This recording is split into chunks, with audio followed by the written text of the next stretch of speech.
Hello and welcome to The One Show with Alex Jones. And Matt Baker. Tonight's guest claims, in his own words, that he wants to redefine the evolutionary model of man. Yeah, but he seems to spend most of his time building toy planes and driving very fast cars.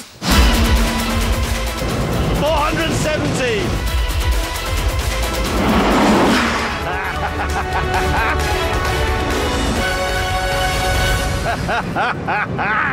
It's the giggling James May. Surprised you were giggling. That was incredible. Incredible. Well, I mean, you look every inch the real man there. But you do think that men have sort of lost their way a bit. It's not so much that men have lost their way. It's been slightly misinterpreted. The problem, I think, is that the way man is portrayed, I'm afraid to say, largely on television. Well, that's a different thing. It is, but we're supposed to be endearingly useless, and I think it has to stop. Yes. We have to start being useful again and dependable. I think so too. Yeah. Wholeheartedly. I'm glad to hear it. Yeah, well, we're going to be chatting to James about his book where he teaches men all the things that we need to survive. Yeah, including how to build an essential crazy golf course. Yeah. Look at this. Look, Dom's done a super job, hasn't he?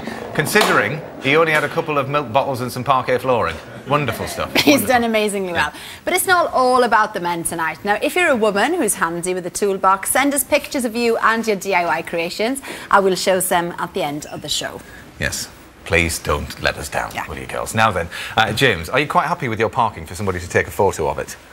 Parking a car? Yes, just a normal car. Are you quite happy with that? It doesn't sound very interesting, but yeah. It doesn't? No? OK, well, we all know about speed cameras, but now there's a new camera on the block. Yes, there are. Motorists beware. It's the mobile CCTV parking camera. Such bad news. It is for you.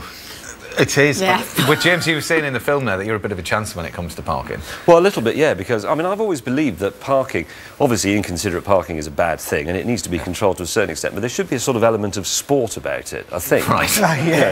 But I mean, if you are, I've seen... For having a go. Yeah, I saw an incident years ago where an old guy...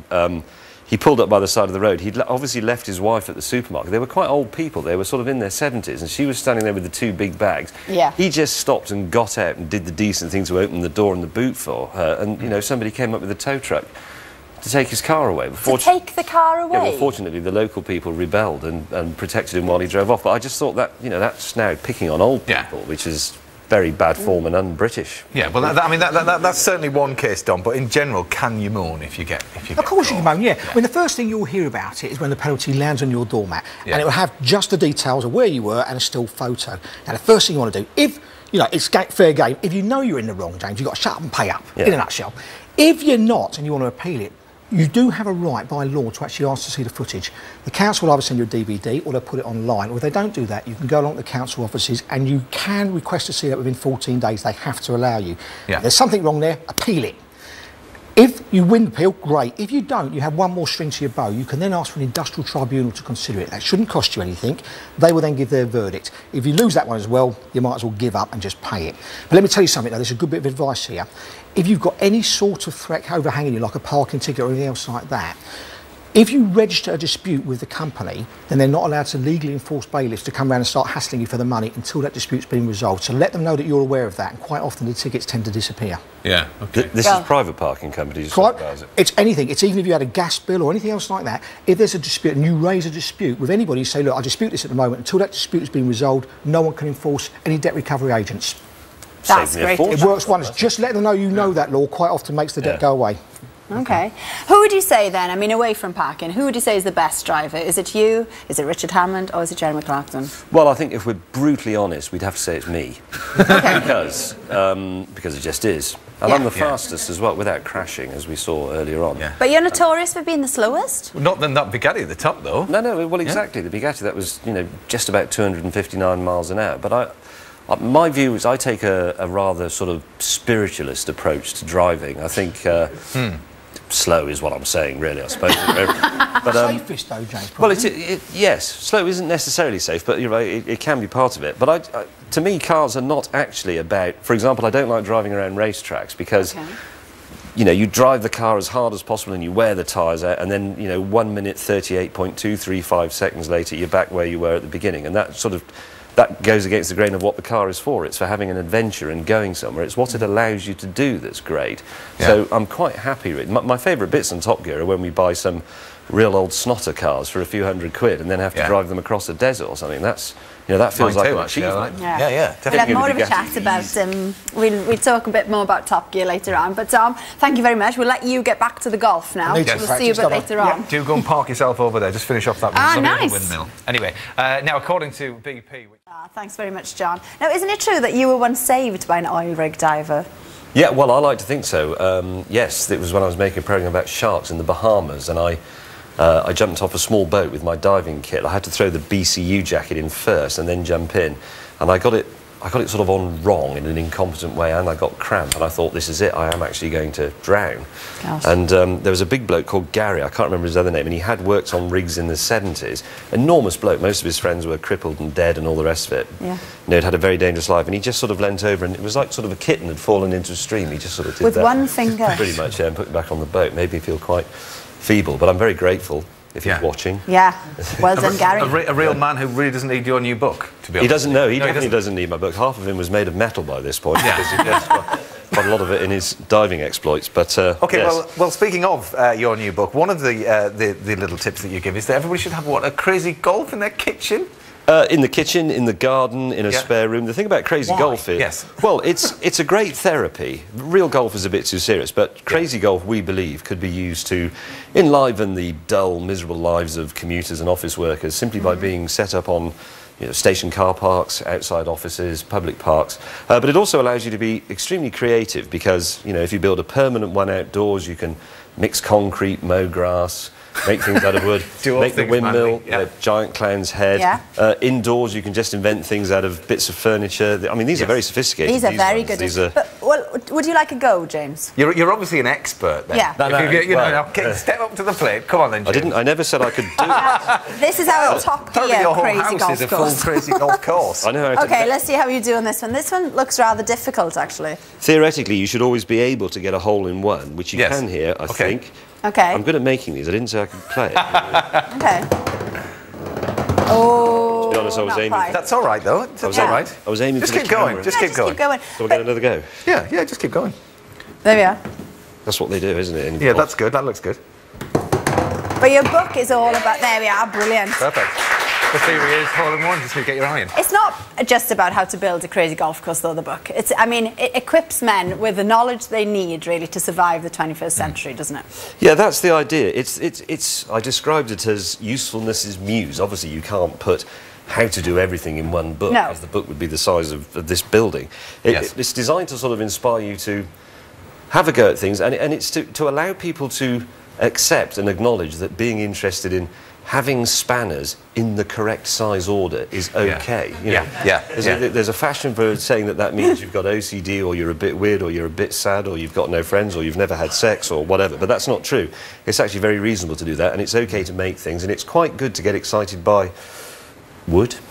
You know? I agree. I'm right up there, honestly. Yeah. Do you think that girls need a similar manual? Or are we already equipped? Well, you see, that's part of the inspiration behind the original idea. That I'm forever being told that girls are brilliant at everything and much better than us. And my experience is that that's sort of largely true.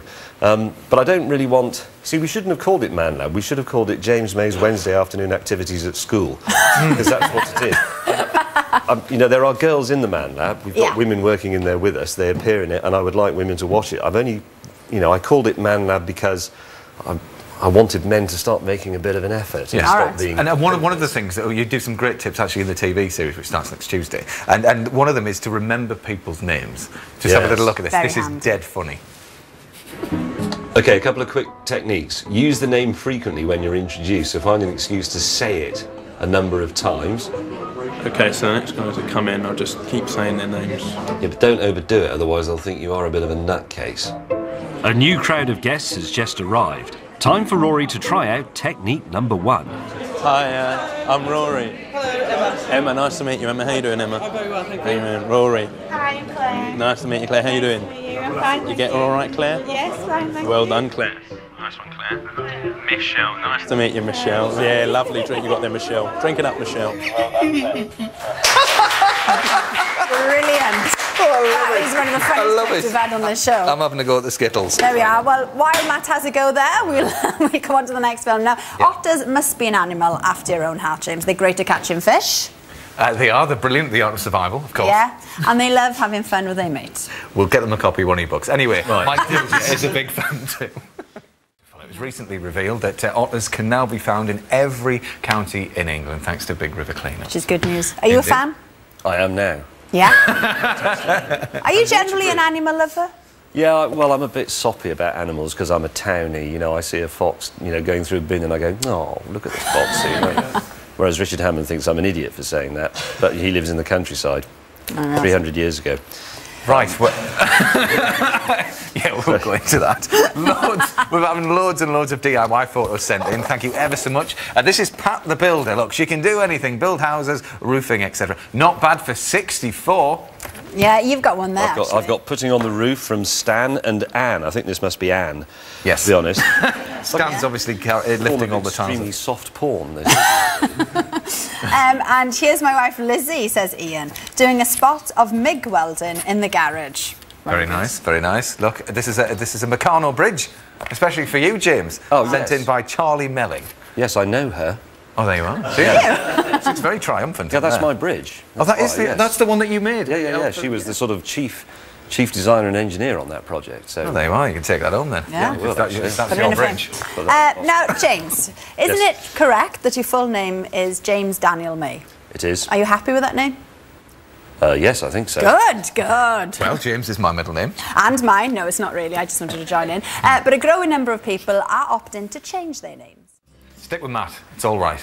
Ah, nice. Hey, That's all right. Well, you'll be pleased to know, James. James is number 10 in the top 100 best boys' names. Jeremy, 422. He's down there, right in the bottom of the list. That doesn't surprise me. No.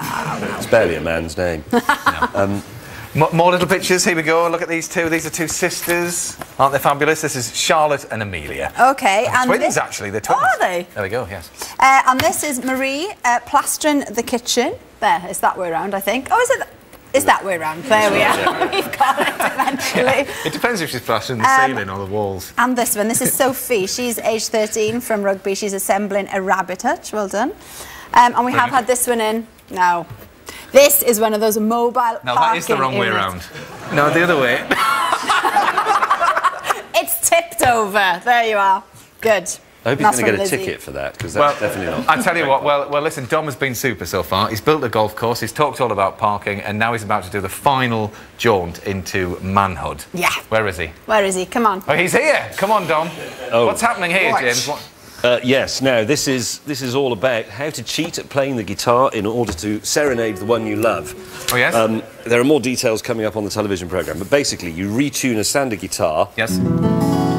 Somebody's retuned that correctly, so that's not going to... That's completely out. You can do this tomorrow with Joanna Lumley, because she is going to be our guest. We're going to play out with James or Dom. OK, I've tuned into fifth. So, a typical Elizabethan madrigal would go, fair if you expect admiring, dear if you provoke desiring, grace dear love with kind requiting. Oh, it's so lovely. Very nice.